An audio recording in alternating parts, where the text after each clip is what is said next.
So what if the coffee you drank this morning didn't actually give you any energy at all? Oh, I know where this is going. Yeah, what if it just put this, like, temporary blindfold on your brain? It sounds completely counterintuitive, I know, Huh. but the biology behind how we actually manage our daily energy is just full of these massive It misconceptions. really is. Because, usually when we talk about a medical diagnosis, there's this expectation of precision, right? Like, you break your arm, the x-ray shows that jagged white line, the doctor just points and says, yep, there it is. Right, right. We crave that visible evidence. I mean, a neat categorization provides comfort because it gives us a clear enemy to fight. Exactly. But then you step into the world of daily energy levels or focus and exhaustion, and suddenly that x-ray machine is totally useless. Completely And useless. we're Yeah. looking at a diagnostic landscape that is just entirely murky. People are walking around exhausted, totally drained, and they can't just point to a bone and say, well, that's the broken part. Which is, what leads so many people to assume they have some rare mechanical sleep disorder. Right. They end up sitting in a sleep clinic convinced something is fundamentally wrong with their hardware, when usually it's actually a software issue. A software issue. I love that. And that brings us to the actual mission of our deep dive today. We are unpacking a genuinely fascinating set of clinical notes from a sleep specialist who has over 26 years of clinical research and treatment experience. 26 years, yeah. That's a lot of data. It's massive, and you probably think people go to an expert with that kind of resume for the really extreme stuff, right? Like narcolepsy or severe sleep apnea. Sure, the severe cases. But what they actually walk away with, and honestly, what we are going to walk away with today, is the realization that sleep isn't some luxury you just, like, get to if you have time. Oh, absolutely not. It is the foundational key to changing your entire life. So we're going to give you a shortcut to understand the actual biological mechanics of sleep and pinpoint those simple daily habits that are secretly making or breaking your energy levels. The habits are everything. They really are. Okay, let's unpack this. Because to fix our sleep habits, we first really need to understand the underlying machinery running in our brains. According to these notes, there are two primary biological systems constantly operating in the background. Yeah, so the first system is known as your sleep drive, or sometimes it's called sleep pressure. Sleep pressure, okay. Right. Think of it as a physical byproduct of simply being alive. From the exact moment you wake up, your cells are burning energy, and as they burn that energy, they leave behind this metabolic byproduct. Like exhaust from a car engine. Basically, yeah, it's a specific chemical called adenosine. So as long as you are awake, thinking, moving, or just breathing, adenosine is continuously accumulating in your brain. Just piling up. Piling up, exactly. And the higher the concentration of that adenosine, the more it binds to receptors that inhibit your brain's wakefulness regions. Oh, wow. Yeah, so you physically feel heavier and sleepier. Then when you finally sleep, the brain essentially runs a flush cycle, clearing all this adenosine out and resetting the system for the next day. Okay, so adenosine is basically like a biological hourglass that flips the exact moment we wake up. The more sand that piles up at the bottom of the glass throughout the day, the heavier our eyelids get. What's fascinating here is how perfectly that analogy maps to the actual cellular reality. Really? Yeah, it is a relentless mechanism. You cannot stop the sand from falling. But, that's only half of the equation. Right. There's a second system. The second system is your circadian rhythm. This is your internal biological clock. And the thing is, it doesn't care how long you've been awake or how much adenosine you have. It does. No, it operates on a roughly 24-hour cycle, dictated primarily by light. It serves as a master conductor, controlling things like your core body temperature, your digestion, and most importantly, when your body produces specific alerting or sedating hormones. Okay, which means we are dealing with two separate forces here. You've got the hourglass, which is the sleep drive, and then the wall clock, which is the circadian rhythm. And the absolute magic happens when those two systems are perfectly synchronized. Like they line up exactly. Exactly. When your sleep drive is at its highest, meaning your brain is just flooded with adenosine, exactly when your circadian rhythm is telling your body it's time to release melatonin and cool down for the night. I see. That is when deep restorative sleep happens naturally. If one of those systems is operating on a different schedule, your sleep quality absolutely plummets. Oh, man. And here's where it gets really interesting. Because since adenosine is the specific chemical making us tired, we have to look at how our daily habits interact with it. Oh, definitely. And that brings us right back to that question I asked at the very beginning about the most popular drug on the planet, caffeine. Right. The world's favorite crutch. Literally. I drink it, you drink it. But according to this specialist, we entirely misunderstand what coffee is actually doing on a molecular level. The biological reality of caffeine completely shatters how most of us view our morning cup. I mean, truly. Mind-blowing stuff. Because caffeine doesn't provide cellular energy. It has no caloric fuel. Wait, zero. Zero. What it does is perform this brilliant act of molecular mimicry. Caffeine has a chemical structure that is incredibly similar to adenosine. So it's basically wearing an adenosine disguise. That's exactly it. Because they look so similar to the brain, caffeine can perfectly fit into the brain's adenosine receptors, but it doesn't activate the sleepiness signal. It just sits there. It just blocks the keyhole.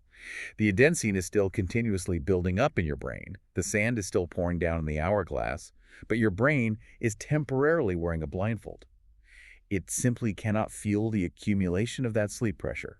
Wow, that explains the dreaded afternoon crash. Oh, perfectly. Right, because the caffeine eventually metabolizes and detaches from the receptors, so the blindfold comes off, and suddenly your brain feels all of that built-up adenosine hitting all at once. It's a sudden wave of exhaustion. But, okay, knowing this exact mechanism actually leads to one of my favorite biological hacks from the source text.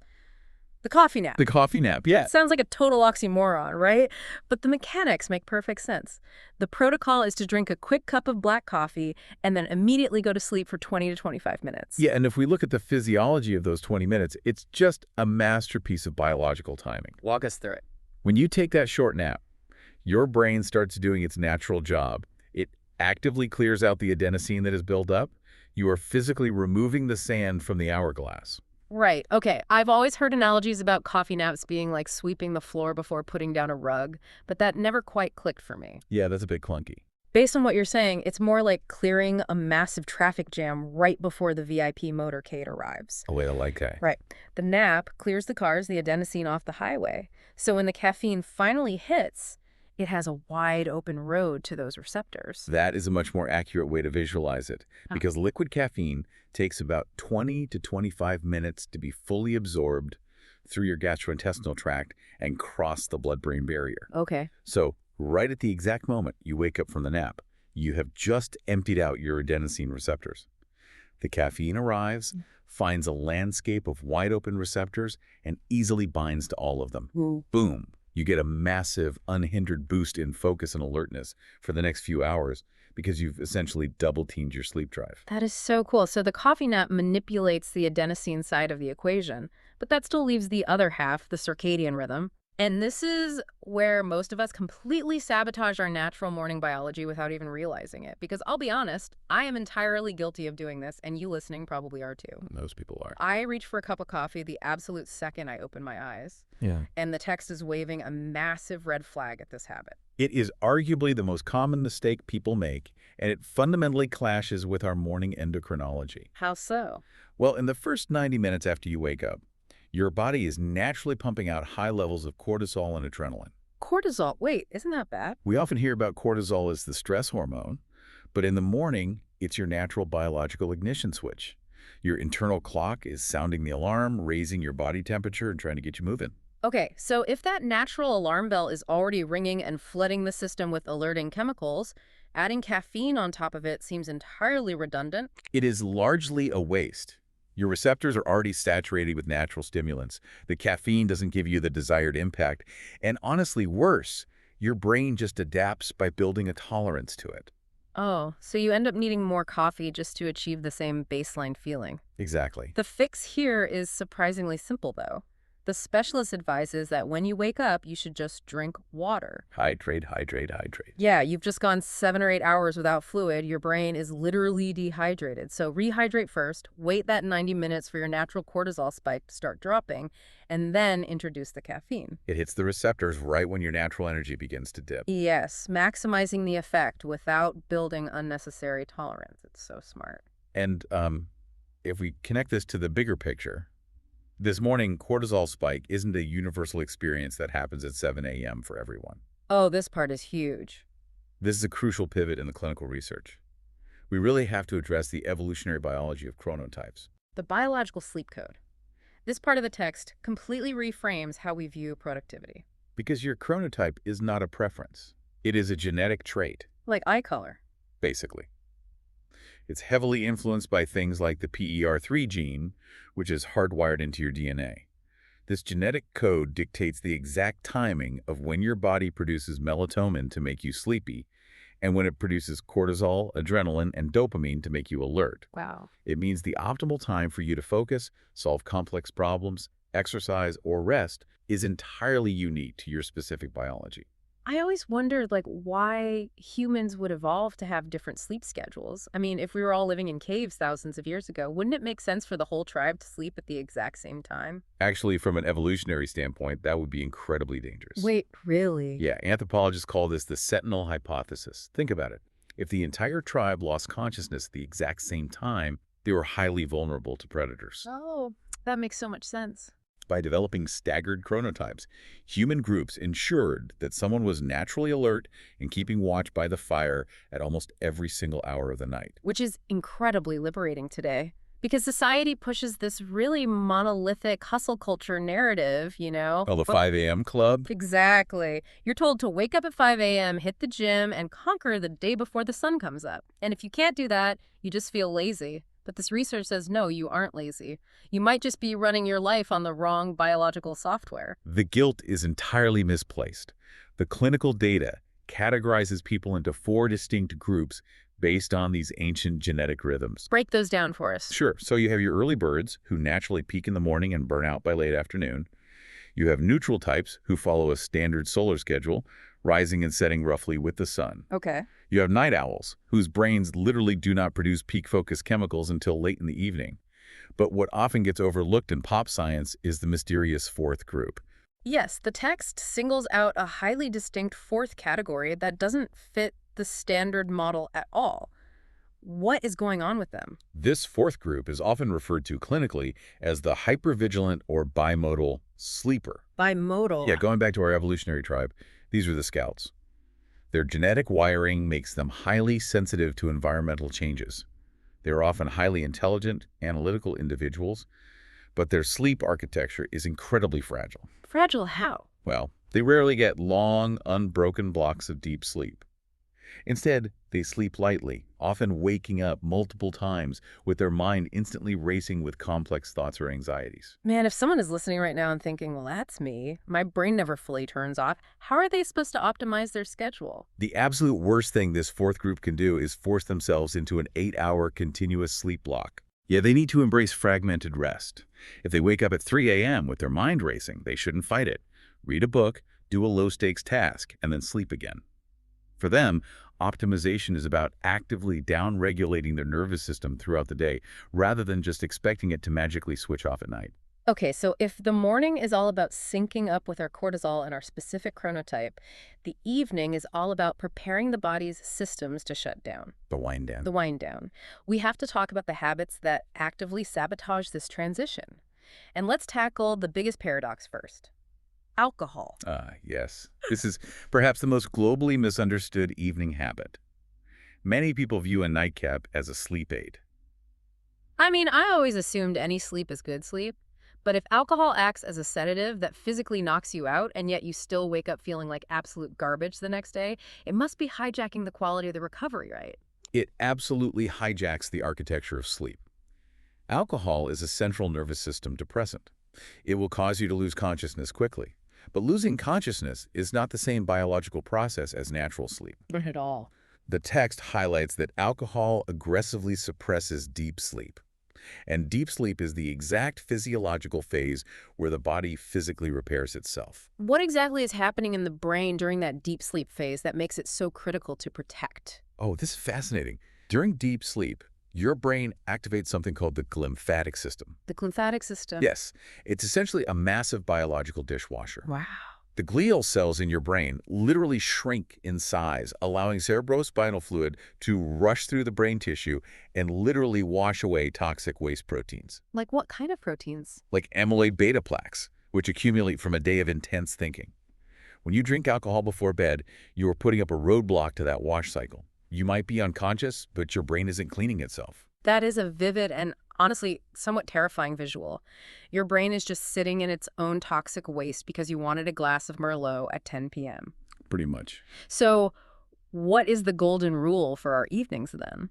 The source outlines a non-negotiable boundary, the 3-hour rule. You need to cut off all meals and all alcohol at least 3 hours before you plan to go to sleep. Meals too, huh? Yes, because digestion requires massive amounts of blood flow and generates heat, which raises your core body temperature.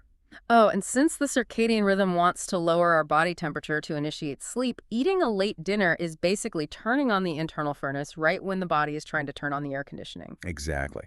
But this raises an important question, though, because clinical patients frequently report a very specific frustration to this specialist. What's that? They follow all the rules. They stop drinking coffee at noon, they eat a light dinner at 6 p.m., they completely skip the alcohol, and yet they still jolt awake at 2 a.m., staring at the ceiling, wondering what is fundamentally broken inside them. Ugh, the dreaded 1 to 3 a.m. wake up. It is universally frustrating. But the specialist's notes provide a massive relief here. They explicitly state that this waking up is not a sign of a disorder. It is completely normal biology. Yes, it is driven by the very temperature shifts we just mentioned. Around 1 to 3 a.m., your core body temperature reaches its absolute lowest point in the circadian cycle. Okay. And as it slightly adjusts, it often pulls people out of deeper sleep stages into a brief awakening. The awakening itself isn't the problem at all. The disaster is how the modern brain reacts to being awake in the dark. And the text has one massive rule for this exact moment. Do not look at the clock. Do not reach for your phone to check the time. The absolute worst thing you can do. The moment your eyes register that glowing 2.14 a.m. on your screen, a psychological cascade takes over. You immediately start doing sleep math. Yes. The sleep math. Like if I fall asleep right now, I'll get 4 hours. If it takes me 20 minutes, I'll only get 3.5. And that arithmetic triggers anxiety. Anxiety triggers the release of adrenaline. Your heart rate elevates, and now your biological machinery assumes there is a legitimate physical threat in the room. You have totally overridden the sleep drive with a survival response. Okay, so if I'm lying there in the dark, explicitly ignoring my phone and staring into the void, how do I signal to my body that there is no tiger in the room and it's safe to go back to sleep? The physiological override switch provided in the text is the 4-7-8 breathing method. How does that work? You inhale quietly through your nose for 4 seconds, you hold that breath for 7 seconds, and then you exhale completely through your mouth, making a whoosh sound for a full 8 seconds. The exhale being twice as long as the inhale seems like the key there. I'm guessing that directly manipulates the nervous system. Precisely. By extending the exhale, you are manually stimulating the vagus nerve, which runs from your brain down into your abdomen. Stimulating the vagus nerve acts as a literal brake pedal for your heart.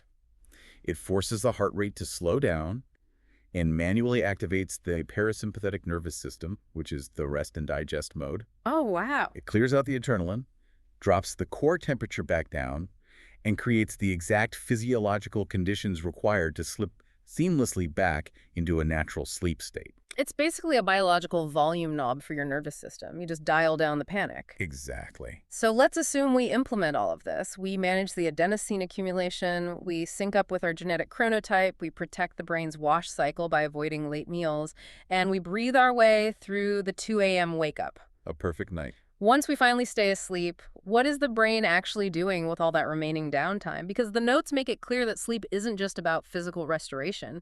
It is actively managing our psychological health. Right. And this brings us to the psychological dimension of the specialist's 26 years of research, specifically the function of dreams. Dreams are so weird. They are, but from a clinical perspective, dreams are not random neurological, static, or meaningless hallucinations.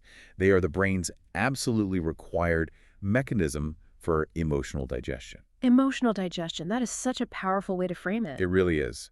Throughout your waking day, you experience countless pressures, anxieties, conflicts, and, micro-traumas that you simply don't have the time to process. Yeah, because we're busy working. Exactly.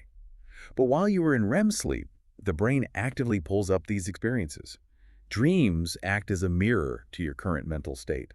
They take the heavy, complex emotions of your waking life, strip away the rational filters, and literally force you to metabolize them. The text mentions that dreams frequently force us to confront the exact things we are actively avoiding. It's like your brain is saying, hey, you ignored this intense feeling of anxiety all day while you were answering emails and drinking coffee, but that emotional debt didn't vanish. We have to deal with it right now. Yes, it is a non-negotiable psychological maintenance cycle.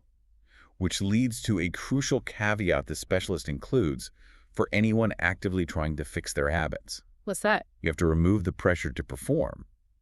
If you get into bed and you don't fall asleep immediately, you should not panic. Lying down in the dark, in a state of deep, quiet relaxation, provides massive restorative benefits to the brain and the nervous system all on its own. Because rest is still rest, even if you haven't crossed the threshold into unconsciousness. Do not add performance anxiety to your evening routine. Falling asleep is not a high-stakes test that you are failing just because it takes 30 minutes instead of 5. So what does this all mean? When we look at this entire biological landscape, what is the ultimate lesson from these clinical notes? It's that sleep is absolutely not an on-off switch. Not at all. You cannot sprint through your day at 100 miles an hour, hit the pillow, and expect your brain to just power down like a laptop closing its lid. It is a biological process. It requires a deliberate, intentional transition from an active state to a resting state. It requires a profound respect for the machinery. You really have to stop fighting your own biology and start working in tandem with it. And to you, listening to this deep dive right now, investing in your sleep is not a luxury. It is not a treat you give yourself on the weekend when you finally have free time. Oh. The mechanics we discussed today dictate your memory retention, your ability to learn new skills, your long-term heart health, the strength of your immune system, and your baseline emotional stability. Taking control of your daily habits to protect your sleep is the ultimate long-term investment in your life. And as we close this analysis, I want to leave you with a final thought to consider, building on what we just uncovered about the psychological purpose of dreams. Go for it. If dreaming is truly our brain's required mechanism for emotional digestion, what happens to all those heavy emotions and unaddressed stresses when we never actually process them? When we continually shortcut our deep sleep and REM cycles by doom scrolling late into the night, or relying on an evening drink that blocks the biological wash cycle, are we essentially emotionally starving ourselves just by staying up late? That murky diagnostic landscape just got a lot clearer, didn't it? The exhaustion you feel isn't a broken bone, it's a broken process. And now you have the exact tools you need to fix it.